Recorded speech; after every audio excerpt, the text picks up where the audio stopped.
de Cristo. Aleluia. As 3 unções de Cristo. Diga, as 3 unções de Cristo. A Bíblia diz em Gênesis, capítulo 1, no versículo 1, a Bíblia diz: no princípio Deus criou os céus e a terra era sem forma e vazia, e as trevas cobriam a face do abismo. E o Espírito de Deus se movia sobre a face das águas.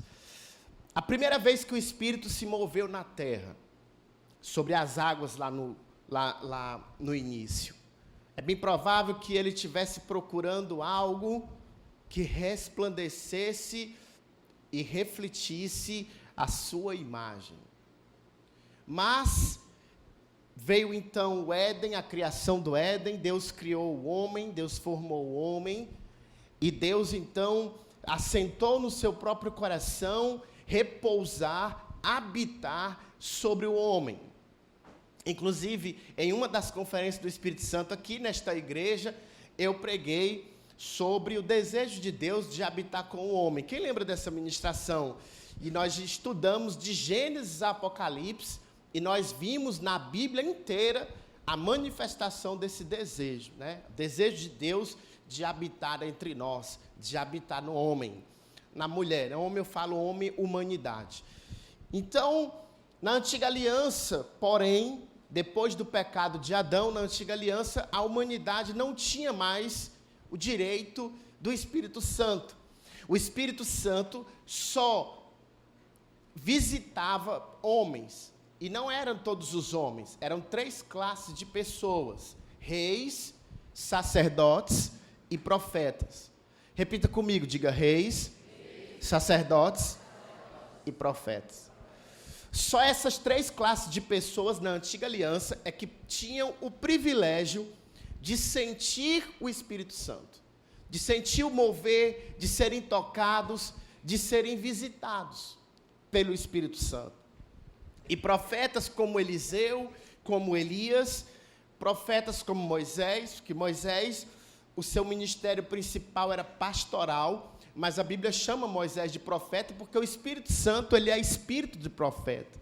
Então, toda pessoa que tem o Espírito Santo, ela pode profetizar por meio do Espírito. E eles então fluíam. Reis como Davi, como Saul, também tiveram o Espírito Santo sobre a sua vida. Ezequias. Aí nós vamos falar de sacerdote, Arão, Samuel, e alguns outros líderes que na antiga aliança, eles tinham o Espírito Santo. Só que isso não era o desejo original de Deus.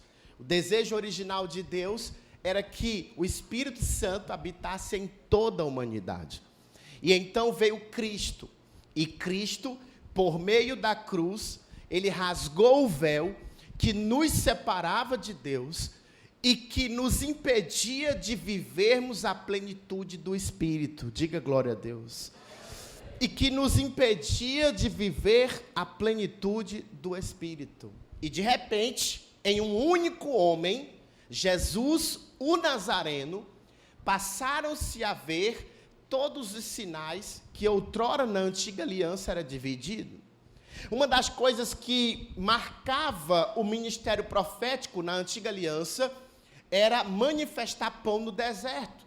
Você vai ver isso na vida de Moisés, com o maná. Você vai ver isso na vida de Elias, lá no ribeiro de Querite.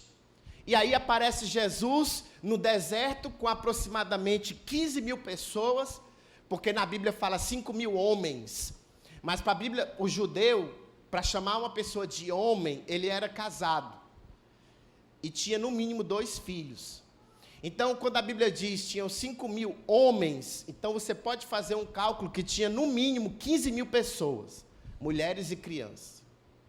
Muito bem. E ali naquele deserto, que foi que Jesus então manifestou? Diga, pão. Porque um dos sinais do profeta é manifestar pão no deserto. E aí eu fico imaginando os demônios olhar aquele homem e dizer: quem é esse homem que manifesta pão no deserto? Deve ser um profeta. Ele deve ser mais um profeta que foi enviado. E eu fico imaginando o inferno vigiando aquele homem. Só que de repente aquele homem, aparece no templo. E a Bíblia diz que quando ele entra no templo, manifesta um demônio de forma violenta. Está lá em Marcos capítulo 1. E a Bíblia diz que quando o demônio se manifesta de forma violenta, a Bíblia diz que ele com autoridade, diga com autoridade, ele repreende o demônio e ele diz, sai dele. Uma das características do sacerdote na antiga aliança era a autoridade para ministrar no templo. Diga comigo, autoridade para ministrar no templo. Agora os demônios ficam confusos. Quem é esse homem? Será que ele é um profeta? Ele manifestou pão no deserto. Mas agora a gente vê ele ministrar com autoridade no templo. Será que ele é um sacerdote? E agora, quem é esse homem? E os demônios ficaram confusos. O mundo espiritual ficaram confusos, porque nunca, em nenhum momento na história da humanidade, havia uma dupla unção na vida de um mesmo homem. Ou era sacerdote, ou era profeta. Agora eles veem as duas unções em uma única pessoa. Quem é esse homem? Que novo ciclo é esse? Que nova fase é essa? O que está acontecendo no mundo? E os demônios se perturbam e continuam seguindo. Mas de repente, eles aparecem e eles veem Jesus ensinando os discípulos e dizendo, e este evangelho do reino será pregado em todas as nações, então virá o fim. Uma das características do rei na antiga aliança era conquistar territórios. E agora os demônios veem aquele homem dizendo, este evangelho vai conquistar o mundo inteiro. Todos os confins da terra, todos os territórios da terra, nós vamos conquistar para o reino de Deus. E agora eles ficaram mais confusos ainda. Ele manifestou pão no deserto. A gente achou que ele era um profeta.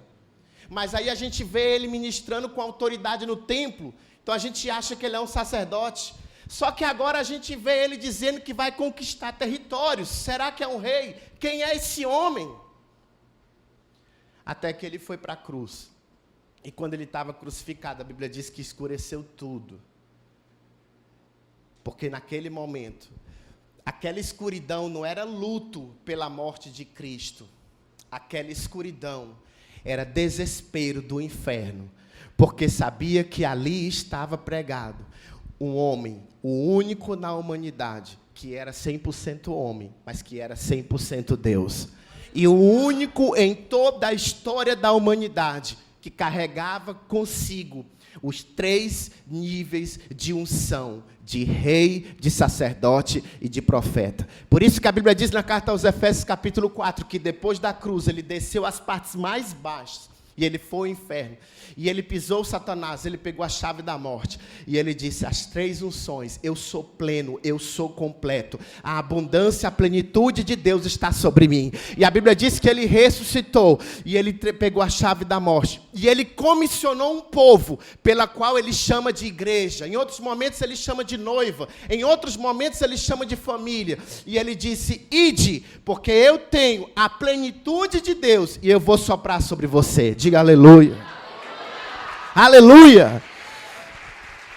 Quem é esse homem? Jesus o Nazareno, 100% homem, 100% Deus. Venceu a morte, venceu o pecado, morreu para nos justificar e ressuscitou para nos glorificar. E essa unção completa é derramada sobre a nossa vida. Aleluia. Somos reis, somos sacerdotes, somos profetas. Um novo ciclo se iniciava, em que nós não iríamos mais viver com uma única porção de Deus, mas com a porção completa. E aparece, muito tempo depois, um homem chamado Paulo, Saulo de Tarso, que é mudado para Paulo. E na carta aos Colossenses ele escreve, eu tenho combatido um grande combate por vós, para ministrar para vocês um mistério que estava oculto desde a fundação dos séculos. Qual é, Paulo? Cristo em vós, a esperança da glória. Agora, a plenitude que estava em Cristo, Cristo trouxe para nós, mediante a sua própria pessoa. Amém? Porque o Espírito Santo não é algo que Deus enviou. O Espírito Santo é o próprio Deus. A Bíblia, as Escrituras, é um relato em que há 3 manifestações de Deus na humanidade. A primeira manifestação é Deus como Senhor, como Jeová, o Criador das leis, da Torá. A segunda manifestação, na transição das alianças, é Deus na pessoa de Jesus, 100% homem, 100% Deus. E a terceira manifestação de Deus à humanidade é Deus na pessoa do Espírito Santo. Amém? Deixa eu falar uma coisa para vocês. O Espírito Santo, uma pergunta, ele é a terceira pessoa da Trindade, sim ou não? Sim ou não? Quem acha sim? Levanta a mão. Muitas mãos. Aí eu pergunto para você, onde você viu isso? Quem te ensinou isso? A minha avó?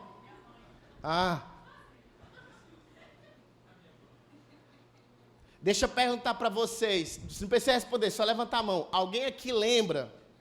Alguém aqui lembra?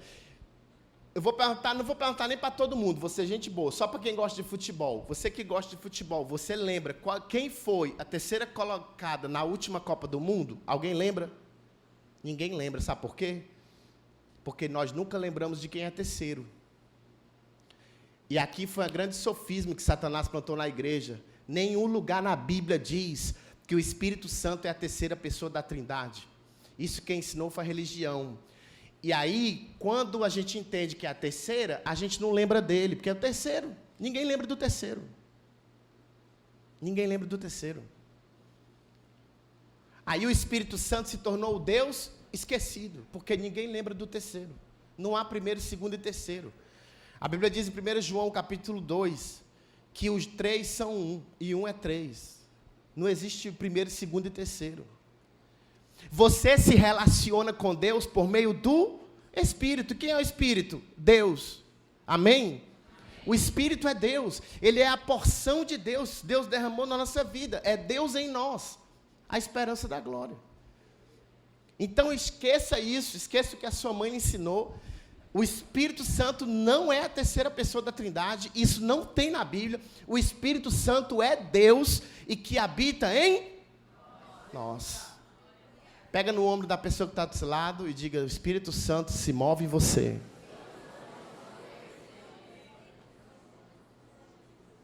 Aleluia. Vai lá.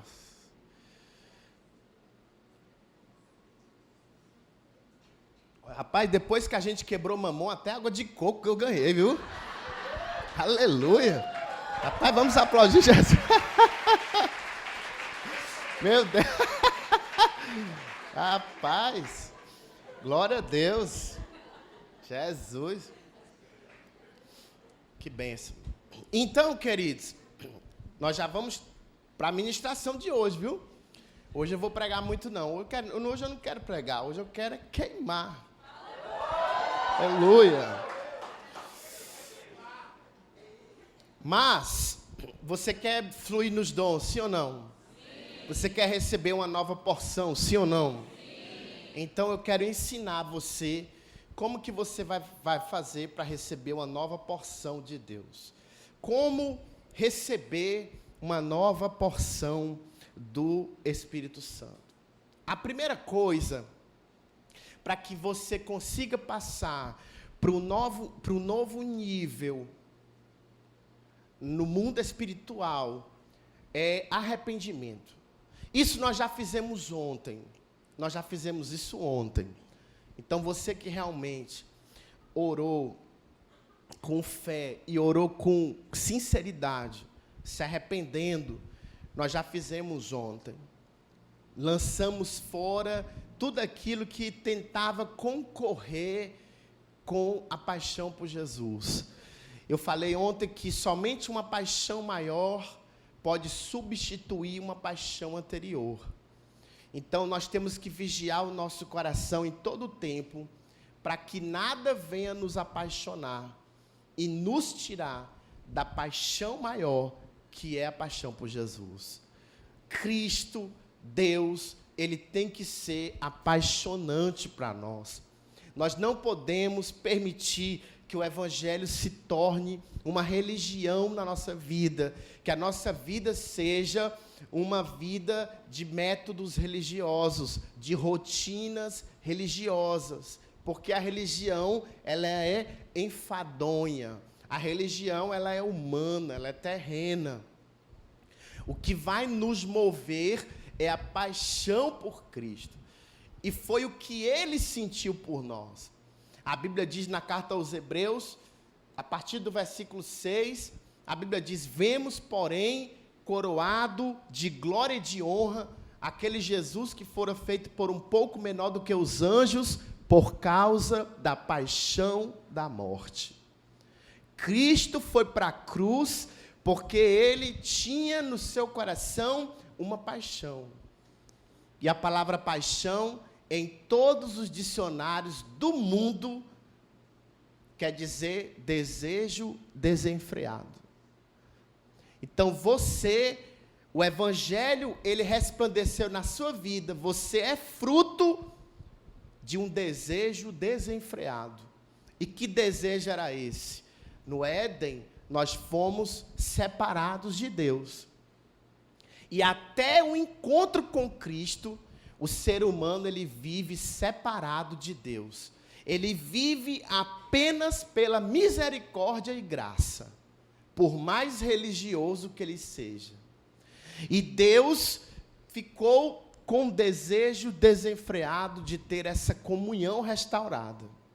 E então se manifestou na nossa vida e nos resgatou para si, para que Ele pudesse ter de novo conosco uma relação íntima e perfeita, assim como era no Éden.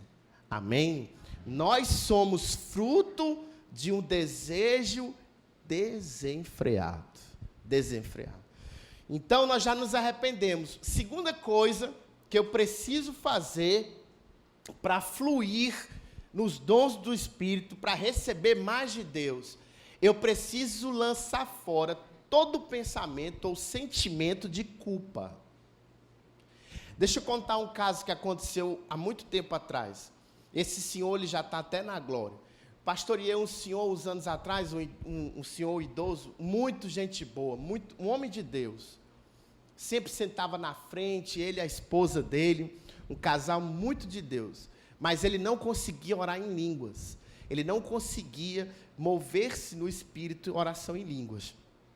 E nós orávamos, fazíamos reuniões do Espírito Santo, e ele vinha para a frente, mas ele não conseguia.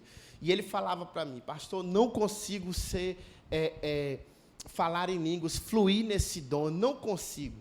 E então, eu não sabia o que era. E a gente perguntava: o senhor tem algum pecado oculto? O senhor está fazendo alguma coisa errada? Não, o senhor crê, e nada, a gente não descobriu o que era. Até que um dia Deus me deu uma palavra de conhecimento. Terminou o mover, ele veio, a novela era a mesma, terminava, ele vinha: pastor, nada. Nesse dia, ele veio e disse: pastor, nada. Deus me deu uma palavra de conhecimento. Deus disse: é culpa. E eu olhei para ele e falei: o senhor sente culpa por alguma coisa? E ele começou a chorar. No passado, ele era jovem ainda, fazia uns 40 anos. Olha só como Satanás tenta prender a pessoa de todo jeito. Ele era jovem, ele tinha cometido algo muito sério, e até aquele momento, Satanás lançava culpa na mente dele. Ele já tinha mais de 25 anos de convertido, mas o Satanás não permitia ele entrar em um novo nível. Por quê? Porque ficava lançando essa culpa na mente dele. Ele disse: pastor, muitas vezes eu vim até aqui para eu falar, mas aí eu me lembrava do que eu tinha feito, e eu, não dá, não é para mim. E aí eu me lembro que eu li para ele Isaías capítulo 43, versículo 25. Você pode anotar. Se você tiver algum problema com isso, você vai ser liberto hoje, se você vai passar para um próximo nível. A Bíblia diz lá em Isaías 43, versículo 25, a Bíblia diz assim: Deus fala: eu mesmo sou o que apago as tuas transgressões, e por amor de mim, dos teus pecados, eu nem me lembro mais. Amém? Se Deus esquece, quem é o diabo para lembrar? Quem é esse fracassado para me lembrar de alguma coisa que eu fiz no passado? O meu passado já foi curado, perdoado e lançado no mar do esquecimento. Eu olho para frente, prosseguindo para viver todos os dias uma nova porção da presença de Deus. Diga glória a Deus. Aleluia. Amém. O diabo é um fracassado, não deixa ele te acusar, nem a chave do buraco que ele mora ele tem, ele é um falido. A Bíblia diz na carta aos Hebreus capítulo 2, que Jesus Cristo destruiu o império do diabo, ele é um fracassado, ele não tem o poder sobre nós. Amém? Diga amém. Não tem. Se Deus disse que me perdoou, eu sou perdoado. Nenhuma condenação, pois, há para aqueles que estão em Cristo Jesus, que não andam segundo a carne, mas segundo o Espírito. Romanos capítulo 8, versículo 1. Tem muito cristão prisioneiro à culpa de erros passados. Se você se arrependeu, pediu perdão de verdade, mudou a rota, o sangue de Jesus te purifica de todo pecado. Humilhe o diabo hoje e saia daqui em um outro nível. Amém? Então tem que se desprender. Temos que nos desprender. Flua. Se Cristo não te condena, quem é o diabo para te condenar? Um pecado praticado hoje à tarde, mas pedido perdão e um arrependimento genuíno, você já está pronto para fluir numa nova porção. Amém? Porque o perdão é para agora. O perdão não é para amanhã. Não é Casa Pio, não é loja 30, 60, 90. Não, é à vista, é agora. Amém? É agora. O perdão é agora. Não é crediário, é à vista. Já foi pago. Na hora que eu me arrependo verdadeiramente, eu confesso, o perdão já entra na minha vida. E eu já estou pronto para viver tudo aquilo que Deus quer. Amém? Uma outra coisa que você precisa fazer para fluir, para receber o que Deus quer que você receba, você precisa crer de verdade que é um direito seu. Olha, porque tem pessoas, às vezes, eu não mereço. Não, porque será que eu estou pronto? Será? Nesses pensamentos não vão te ajudar em nada. Não importa se você está pronto, se não está, não importa que Deus quer te dar. Receba.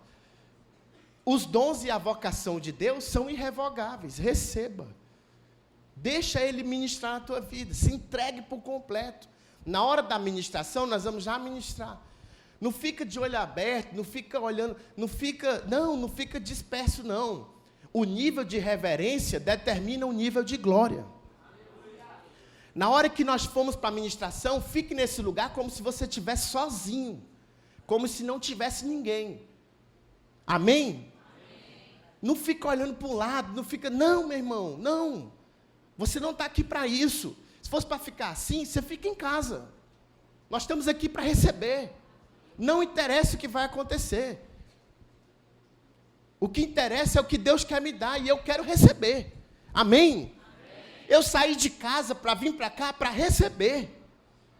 Para me encher, para viver uma nova porção, para subir mais um degrau, para ir para um novo nível, para ser ministrado em minha vida um novo dom do Espírito, uma nova atmosfera, um novo fogo. Eu quero sair daqui mais apaixonado. Mas eu não vou conseguir sair daqui desse jeito se eu ficar disperso. Não. Eu creio, é para mim. Eu vou falar, nós vamos fazer algo agora. Eu vou falar o que Deus quer dar e você vai dizer, é para mim. Amém? Amém? Vamos fazer? Vou falar. Deus quer oração em línguas. Deus quer ministrar dom de revelação. Deus quer ministrar palavra de conhecimento. Deus quer ministrar dom de cura. Deus quer ministrar palavra de conhecimento. Deus quer ministrar dom de maravilhas. Deus quer ministrar o dom da fé. É para nós, amém? É assim que nós temos que crer. Será que é para mim? É para você, você não está aqui por acaso. Não foi a tua carne que fez você se inscrever e vir para cá. Se fosse pela tua carne, você estava num comício, bebendo cachaça. Se você está aqui, foi porque o Espírito Santo te trouxe. Amém? Quero um amém bem forte.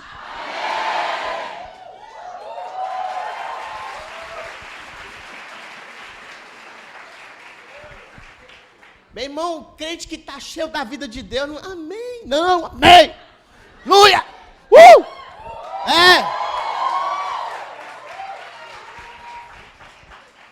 Ele se move, ele se move, ele se move.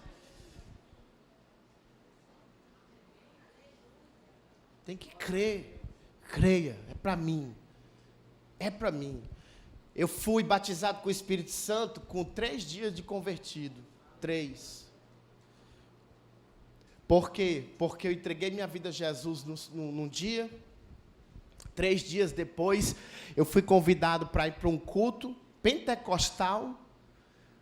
E quando eu cheguei lá, tinha um irmão que estava comigo. Ele disse, olha, hoje o pastor vai orar para orar em línguas. Meu irmão, receba. Eu ainda falei, mas eu me converti faz 3 dias. Ele, receba, é para você. Você não veio aqui por acaso. Então, se é para mim, eu vou receber. Eu achei que tinha que esperar, mas não, é agora, meu irmão. Pega fogo. Então, pronto. Naquela época, a gente ficava, o culto começava, nós ficávamos 40 minutos de joelho, a igreja toda. Ó, boa ideia, pastor Hans. Começa amanhã. Não. Ficava 40 minutos de joelhos. E naqueles 40 minutos, eu já com os joelhos doendo, mas eu não queria me sentar. Eu não queria dar o braço a torcer, mas eu estava escolhendo a lágrima. Eu, novo convertido, 40 minutos de joelho.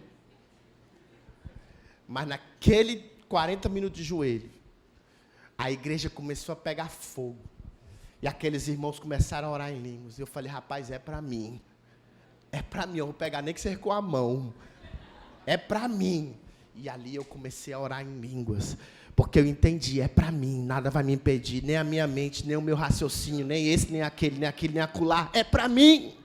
Eu vou me jogar. E eu saí dali orando em línguas, com 3 dias de salvo. Eu não era nem batizado nas águas. Eu só fui ser batizado nas águas 1 mês depois. Porque eu entendi que era para mim.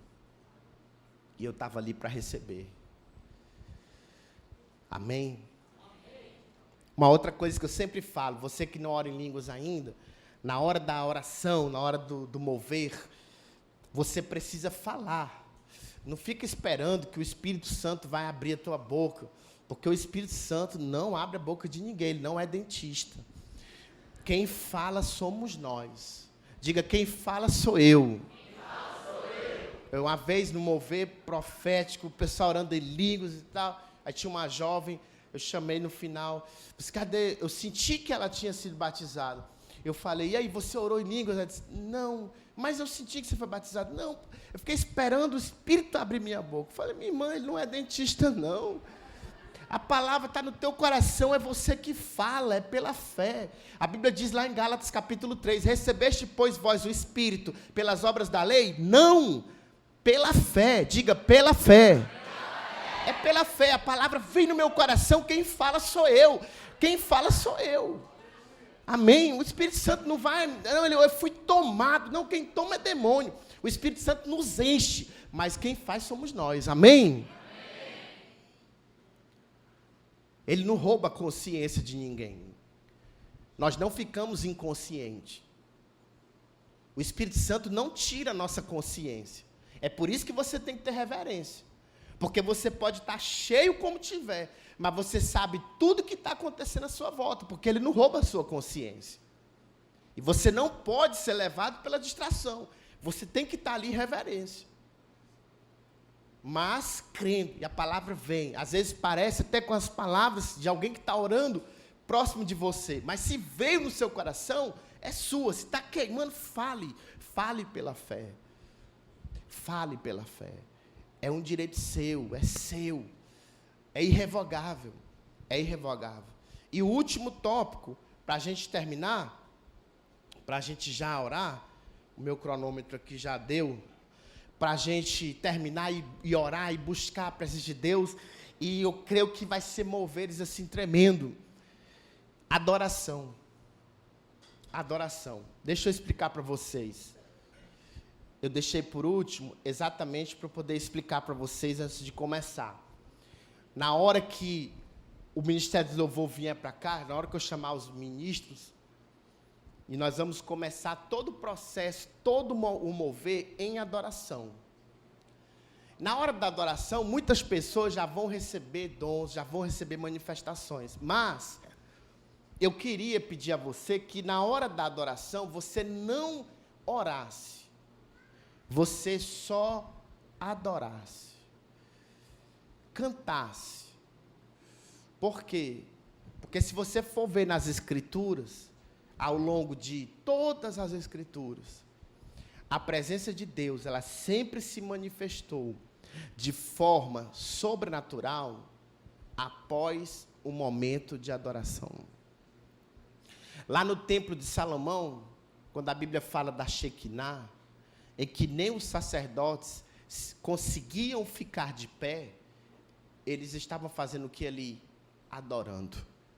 Quando Ezequias ganhou uma guerra contra Senaqueribe, que na época era o rei mais poderoso da terra, mais perverso da terra, e tinha o exército maior da terra, o que foi que Ezequias fez? Colocou o ministério de louvor na frente e começou a guerra com adoração.